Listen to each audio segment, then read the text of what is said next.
Assalamualaikum warahmatullahi wabarakatuh. Salam dan bahagia.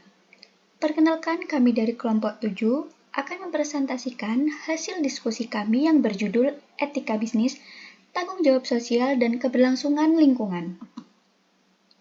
Yang beranggotakan saya sendiri, Suci Juwita, dan rekan-rekan saya yang bernama Siva Ayomi, Ratih Yunita, Gilang Aldi, Nora Marista, dan Nasrul Jamal. Baik, di sini saya akan menjelaskan apa itu etika bisnis. Nah, etika bisnis itu prinsip moral dan nilai yang mengatur perilaku serta keputusan dalam sebuah perusahaan. Yang artinya etika bisnis ini menjadi pedoman penting bagi setiap aktivitas perusahaan, mulai dari tahap perencanaan hingga pelaksanaan strateginya. Kenapa etika bisnis ini sangat penting? Karena kalau perusahaan melanggar etika bisnis menimbulkan dampak negatif, kerusakan reputasi dan di mata publik menjadi jelek. Contoh perilaku yang etis dalam bisnis lain itu penipuan dalam laporan atau transaksi. Nah, yang kedua, iklan yang menyesatkan konsumen, terus dan pelecehan seksual di lingkungan kerja. Maka dari itu, perusahaan wajib menjunjung tinggi etika bisnis agar kegiatan operasional harian dengan baik. Di sini saya akan melanjutkan dari penjelasan saya, yaitu kode etik.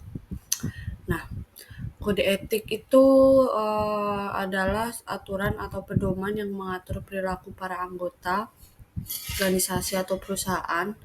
Kode etik ini harus dibuat dengan jelas, kemudian dikomunikasikan kepada semua pihak, dilatih dari secara berkala, dan yang paling penting itu harus benar-benar ditegakkan dalam pelaksanaannya. Nah, di sini kenapa kode etik itu sangat penting? Karena tidak cukup kalau hanya memiliki dokumen kode etik saja, tapi penerapannya langsung dan contohnya nyata dari para pemimpin perusahaan dan seluruh karyawan juga sangat penting. Budaya etik ini hanya ditanamkan di lingkungan yang berorganisasi, seperti itu.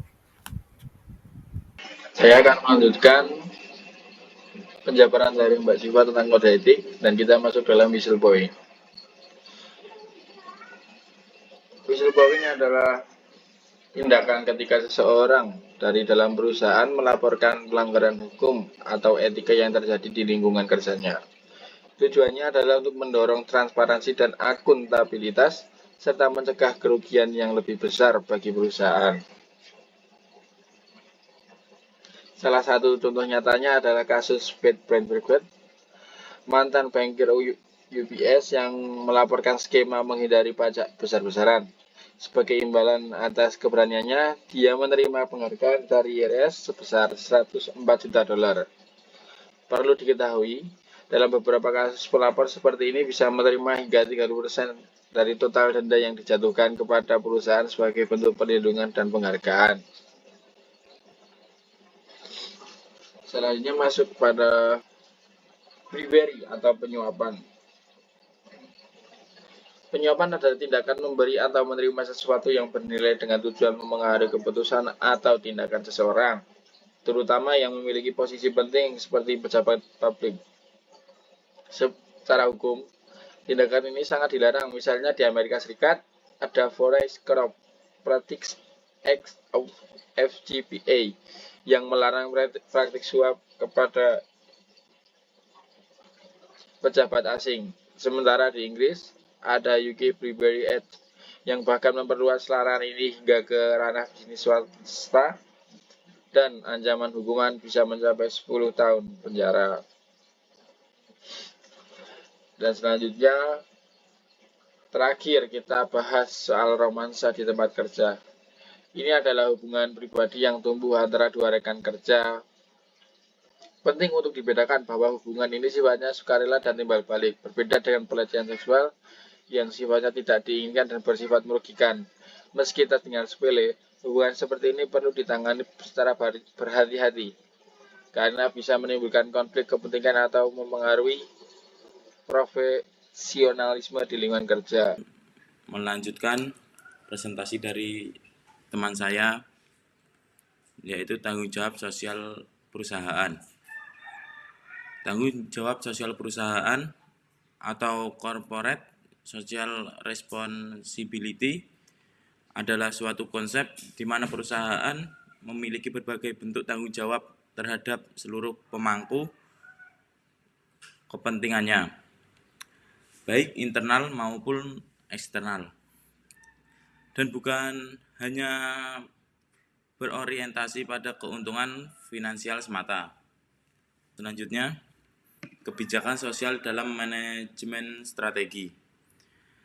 Kebijakan sosial dalam manajemen strategi ialah cara perusahaan mengintegrasikan pertimbangan sosial, etika, dan lingkungan ke dalam inti strategi bisnisnya. Dalam manajemen strategi, ketika diterapkan dalam manajemen strategi, kebijakan sosial tidak lagi hanya menjadi tanggung jawab pemerintah,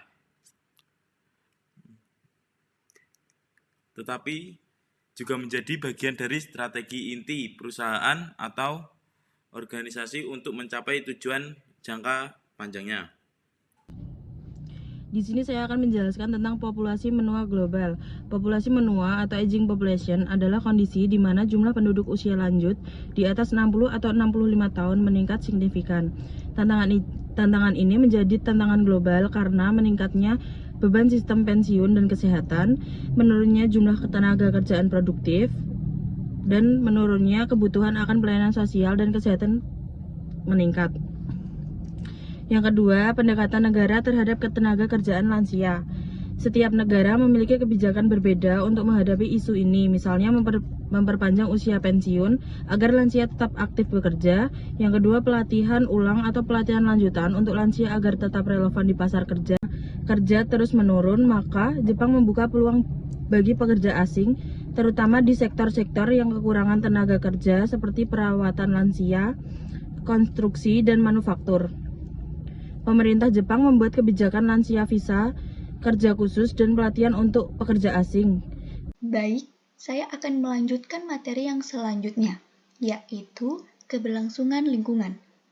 Saat ini, keberlanjutan lingkungan menjadi tolak ukur penting dalam penelitian kinerja perusahaan.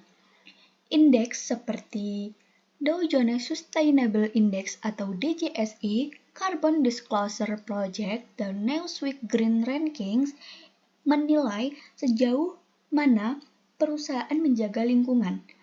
Perusahaan yang tidak peduli pada lingkungan bisa kehilangan kepercayaan publik, pelanggan, bahkan terkena sanksi hukum.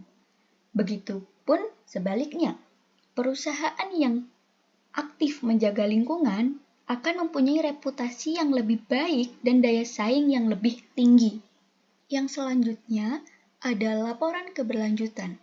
Laporan keberlanjutan adalah dokumen yang mengungkapkan dampak kegiatan bisnis terhadap lingkungan, tenaga kerja, dan etika perusahaan kepada publik serta pemegang saham. Nah, banyak perusahaan besar seperti Walmart itu mewajibkan laporan ini dari para pemasoknya. Nah, laporan ini itu dapat meningkatkan transparansi dan menjadi alat komunikasi penting dengan investor dan masyarakat. Keberlangsungan lingkungan yaitu tertuju pada sertifikat ISO. Sertifikat ISO itu adalah International Organization for Standardization. Dan di sini ada ISO 14000 dan ISO 14001. ISO 14000 itu merupakan sekumpulan standar internasional dari ISO yang berfokus pada pengelolaan lingkungannya. Dan standar ini tuh bersifat sukarela dan tidak memiliki kekuatan, tetapi diterapkan luas di seluruh dunia. Dan untuk dampak negatif aktivitas suatu perusahaannya. Selanjutnya ada ISO 14001.